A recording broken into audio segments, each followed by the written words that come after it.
আসসালামু আলাইকুম ভিউয়ার্স, কেমন আছেন সবাই? আই হোপ সবাই অনেক ভালো আছেন এবং সুস্থ আছেন।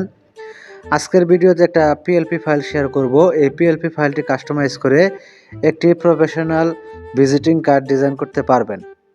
আপনি যদি এই ভিজিটিং কার্ডটি ডিজাইন করতে চান তাহলে ভিডিওটি সম্পূর্ণ দেখতে হবে, কারণ এই ভিজিটিং কার্ডটি কিভাবে ডিজাইন করা হয়েছে সম্পূর্ণ প্রসেস দেখাতে গেলে ভিডিওটি অনেক লং হয়ে যাবে। তাই অনেক আগেই ডিজাইন করে নিয়েছি, যার প্রজেক্ট ফাইল আপনাদের সাথে শেয়ার করব। এই প্রজেক্ট ফাইলটি ডাউনলোড করতে হলে আপনার 3টি সংখ্যার পাসওয়ার্ডের প্রয়োজন হবে, যা এই ভিডিও থেকে সংগ্রহ করতে হবে। একটি করে সংখ্যা, মোট 3টি সংখ্যা ভিডিওর মাঝখানে বেশি উঠবে। সম্পূর্ণ ভিডিও দেখে আপনার পাসওয়ার্ডগুলো সংগ্রহ করে নিতে হবে। আপনি যদি একটু ভিডিও স্কিপ করেন তাহলে যে কোনো একটি পাসওয়ার্ড মিস করে যাবেন, আর মিস করলে ফাইলটি ডাউনলোড করতে পারবেন না। ডাউনলোড করা কমপ্লিট হয়ে গেলে PixelLeb অ্যাপ্লিকেশন ওপেন করবেন। আপনার সামনে ঠিক এরকম ইন্টারফেস চলে আসবে।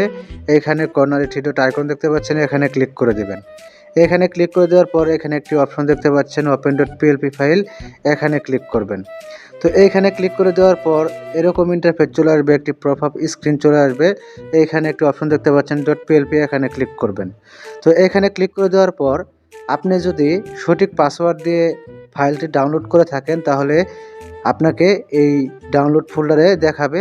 তো যে এখানে দেখতে পাচ্ছেন নিচে চলে আসবেন, আসার পরে আপনি পেয়ে যাবেন ভিজিটিং কার্ড.plp। এটি আপনি এখান থেকে সিলেক্ট করবেন। দেন দুটি অপশন পেয়ে যাবেন, open only, open and add. আপনি ওপেন অ্যান্ড অ্যাডে ক্লিক করে দেবেন। তো এখানে ক্লিক করে দেওয়ার পর এখানে চলে আসবে, দেন ব্যাগে চলে আসবেন। আসলে আপনি ভিজিটিং কার্ডটি দেখতে পারবেন। তো এখানে প্রত্যেকটা লেয়ার লক করা রয়েছে, আপনাকে আনলক করতে হবে। আনলক করতে এই যে লেয়ার অপশন দেখতে পাচ্ছেন, এখানে ক্লিক করতে হবে। এখানে ক্লিক করে দেওয়ার পরে তালা চিহ্নের উপর একবার করে ট্যাপ করবেন, তাহলে প্রত্যেকটা লেয়ার এখান থেকে আপনার আনলক হয়ে যাবে।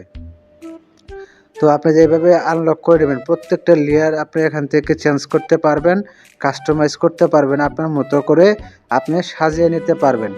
দেন এখানে ডাবল ট্যাপ করলে এডিট অপশন চলে আসবে। আপনি এখান থেকে আপনার নামটা বসিয়ে দিবেন। দেন যে এখানে আপনার যদি কোনো পদবি থাকে সেই পদবিটা এখানে বসিয়ে দিবেন। তো পদবিটা বসানো হয়ে গেলে আপনি যে এখান থেকে আপনার অ্যাড্রেসটা চেঞ্জ করে নেবেন। দেন যে এখান থেকে ফোন নাম্বারটা চেঞ্জ করে নেবেন।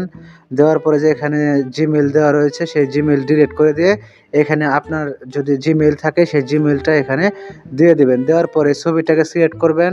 করার পর এখানে যে মধ্যের যে অপশনটা দেখতে পাচ্ছেন, এখানে ক্লিক করবেন। তো এখানে ক্লিক করে দেওয়ার পর সুইপ করে একটু সাইডে চলে আসবেন। আসার পরে এখানে একটি অপশন পেয়ে যাবেন টেক্সচার, এখানে ক্লিক করবেন। তো এইখানে ক্লিক করে দেওয়ার পরে এখানে ইমেজ আইকন দেখতে পাচ্ছেন, এই ইমেজ আইকনে ক্লিক করবেন। তো ইমেজ আইকনে ক্লিক করে দেওয়ার পর সরাসরি আপনাকে গ্যালারিতে নিয়ে যাবে। তো গ্যালারিতে নিয়ে যাওয়ার পর আপনি এখানে যে ছবিটা দিতে চান সেই ছবিটা সিলেক্ট করবেন। ক্রপ করার প্রয়োজন হলে আপনি ক্রপ করে নেবেন, একটু ছোটো বড়ো করে নেবেন। দেন এখান থেকে আপনি জাস্ট টিক মার্কে ক্লিক করে দেবেন, এখানে চলে আসবে। দেন এটি জেপিজি আকারে সেভ করতে হবে, এই জন্য এই সরাসরি সেভ আইকনে ক্লিক করবেন। এখানে সেভ আইকন দেখতে পাচ্ছেন, এই সেভ আইকনে ক্লিক করবেন। দেন সেভ এজ ইমেজে ক্লিক করবেন। দেন এখান থেকে আপনি সেভ টু গ্যালারিতে ক্লিক করে দেবেন, তাহলে জেপিজি আকারে গ্যালারিতে সেভ হয়ে যাবে। এটি চাইলে আপনি প্রিন্ট আউট করতে পারবেন। তো আশা করি ভিডিওটি অনেক ভালো লেগেছে। যদি ভালো লাগে অবশ্যই একটি লাইক দিবেন। নিয়মিত আপডেট পেতে আমাদের চ্যানেলটি সাবস্ক্রাইব করে পাশের বেল আইকনটি বাজিয়ে দেবেন। সবাইকে ধন্যবাদ জানিয়ে আমি মোতালেব বিদায় নিচ্ছি। আল্লাহ হাফেজ।